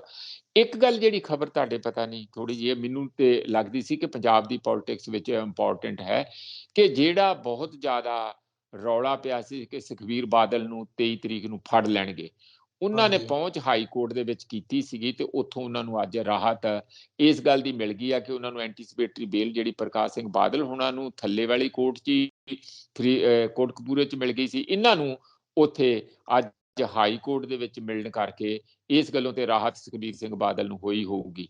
ਪਰ ਇਹਦੇ ਨਾਲ ਜਦੋਂ ਇਸ ਤਰੀਕੇ ਨਾਲ ਐਂਟੀਸਿਪੇਟਰੀ ਬੇਲ ਮਿਲ ਜਾਂਦੀ ਆ, ਇੱਥੋਂ ਇਹ ਤੇ ਕਿਸੇ ਹੱਦ ਤੱਕ, ਬਹੁਤਾ ਨਹੀਂ, ਇੱਕ ਉਹ ਸਾਰੀ ਰਿਪੋਰਟ ਜਿਹੜੀ ਦਿੱਤੀ ਆ ਤੇ ਜਿਹੜਾ ਕੇਸ ਬਣਾਇਆ ਇਹਨਾਂ ਦੇ ਵਿਰੁੱਧ, ਪ੍ਰਕਾਸ਼ ਸਿੰਘ ਬਾਦਲ ਤੇ ਸੁਖਬੀਰ ਸਿੰਘ ਬਾਦਲ ਦੇ ਵਿਰੁੱਧ, ਉਹਦੇ ਤੇ ਕਿੰਤੂ ਪਰੰਤੂ ਜ਼ਰੂਰ ਲੱਗ ਜਾਂਦਾ ਕਿ ਇਹਦਾ ਮਤਲਬ ਕਿ ਉਹਨਾਂ ਨੇ ਐਡਾ ਸੋਲਿਡ ਕੇਸ ਬਣਾਇਆ ਹੀ ਨਹੀਂ ਤੇ ਹਾਈ ਕੋਰਟ ਨੂੰ ਬਿਲਕੁਲ ਇਹ ਐਂਟੀਸਿਪੇਟਰੀ ਬੇਲ ਦੇਣ ਲਈ ਨਹੀਂ ਸੀ ਮੰਨਣਾ ਚਾਹੀਦਾ, ਥੱਲੇ ਵਾਲੀ ਕੋਰਟ ਤੇ ਛੱਡਣਾ ਚਾਹੀਦਾ ਸੀ। ਉਹ ਦਿੱਤਾ ਹੀ ਤਾਂ ਆ ਕਿ ਇੱਕ ਤੇ ਕਿਉਂਕਿ ਪ੍ਰਕਾਸ਼ ਸਿੰਘ ਬਾਦਲ ਨੂੰ ਉਸੇ ਕੇਸ ਦੇ ਵਿੱਚ ਐਂਟੀਸਿਪੇਟਰੀ ਬੇਲ ਮਿਲ ਗਈ, ਇੱਕ ਤੇ ਲੀਗਲ ਪੁਆਇੰਟ ਇਹ ਸੀ, ਸਾਨੂੰ ਪਹਿਲਾਂ ਹੀ ਇਸ ਗੱਲ ਤੋਂ ਲੱਗਦਾ ਸੀ ਵੀ ਜੇ ਇੱਕ ਨੂੰ ਦੇਤੀ ਤੇ ਦੂਜੇ ਨੂੰ ਹੋ ਸਕਦਾ। ਦੂਜਾ ਇਹ ਹੈ ਕਿ ਕੇਸ ਦੇ ਵਿੱਚ ਦਮਖਮ ਕਿੰਨਾ ਕੁ ਹੈਗਾ, ਵਾਕਿਆ ਹੀ ਉਹਨਾਂ ਨੇ ਇੰਨੇ ਫੈਕਟਸ ਜਟਾ ਪਾਏ ਆ ਕਿ ਜਿੱਥੇ ਉਹਨਾਂ ਨੂੰ ਇੰਡਾਈਟ ਕਰਨ ਦਾ ਤੇ ਇੰਟੈਰੋਗੇਟ ਕਰਨ ਦਾ ਜਾਂ ਜੇਲ੍ਹ ਦੇ ਵਿੱਚ ਜੋ ਵੀ ਹੈ ਜੁਡੀਸ਼ੀਅਲ ਰਿਮਾਂਡ ਜਾਂ ਜੇ ਵੀ ਉੱਥੇ ਭੇਜਣਾ ਹੋਵੇ, ਤਾਂ ਉਹ ਜਿਹੜਾ ਉੱਥੋਂ ਵੀ ਇੱਕ ਸ਼ੰਕਾ, ਮੈਂ ਨਹੀਂ ਕਹਿੰਦਾ ਕਿ ਉਹ ਕੁਝ ਨਹੀਂ ਹੋਊਗਾ, ਕੁਝ ਨਾ ਕੁਝ ਤੇ ਹੋਊਗਾ ਜੇ ਕੇਸ ਬਣਾਇਆ ਤੇ, ਪਰ ਉਹਦੇ ਤੇ ਇੱਕ ਕਿੰਤੂ ਪਰੰਤੂ ਜ਼ਰੂਰ ਲੱਗ ਗਿਆ, ਜਿਹਦੇ ਨਾਲ ਪੰਜਾਬ ਗੌਰਮੈਂਟ ਦੀ ਤੇ ਜਿਹੜਾ ਇਹਨਾਂ ਦੇ ਏਜੀ ਦੀ ਟੀਮ ਹੈ ਅਟਾਰਨੀ ਜਨਰਲ ਦੀ, ਉਹਦੇ ਤੇ ਥੋੜਾ ਜਿਹਾ, ਜਾਂ SIT ਜਿਹੜੀ ਬਣਾਈ ਸੀ ਉਹਦੇ ਤੇ ਇਸ ਗੱਲ ਦਾ ਇਹ ਜ਼ਰੂਰ ਇੱਕ ਕੁਐਸਚਨ ਮਾਰਕ ਲੱਗਦਾ। ਹਾਂਜੀ ਬਿਲਕੁਲ, ਇਸ ਮਾਮਲੇ ਸੁਮੇਧ ਸੈਣੀ ਦੀ ਜਿਹੜੀ ਜ਼ਮਾਨਤ ਅਰਜ਼ੀ ਆ ਉਹ ਰੱਦ ਹੋਈ ਹੈ। ਹੁਣ ਅੱਗੇ ਕੀ ਬਣਦਾ ਉਹਦੇ ਉੱਤੇ ਇੱਕ ਅੱਧੇ ਦਿਨ ਦੇ ਵਿੱਚ ਪੇਸ਼ੀ ਆ, ਮੇਰੇ ਖਿਆਲ 24 ਮਾਰਚ ਦੀ ਆ, ਉਹਦੇ ਵਿੱਚ ਸਾਰਾ ਕੁਝ 23 ਪਤਾ ਲੱਗ ਮਾਰਚ ਦੀ ਹੈ। 23 ਮਾਰਚ ਦੀ ਪੇਸ਼ੀ ਹੈ, ਸੌਰੀ। ਆਪਣੇ ਵਿਚਾਰ ਕਮੈਂਟ ਜ਼ਰੂਰ ਕਰਿਓ। ਤਖਤ ਪੰਜਾਬ ਨੂੰ ਸਬਸਕ੍ਰਾਈਬ ਕਰੋ, ਫੇਸਬੁੱਕ ਤੇ ਫੋਲੋ ਕਰੋ। ਮੈਨੂੰ ਇਜਾਜ਼ਤ ਦਿਓ। ਸ਼ੁਕਰੀਆ ਪ੍ਰੋਫੈਸਰ ਸਾਹਿਬ, ਧੰਨਵਾਦ ਤੁਹਾਡਾ। ਬਹੁਤ ਬਹੁਤ ਧੰਨਵਾਦ ਸੁਖਵਿੰਦਰ ਜੀ, ਤੁਹਾਡਾ, ਤੁਹਾਡੀ ਟੀਮ ਦਾ, ਸਾਡੇ ਸਰੋਤਿਆਂ ਦਾ ਵੀ ਬਹੁਤ ਬਹੁਤ ਧੰਨਵਾਦ।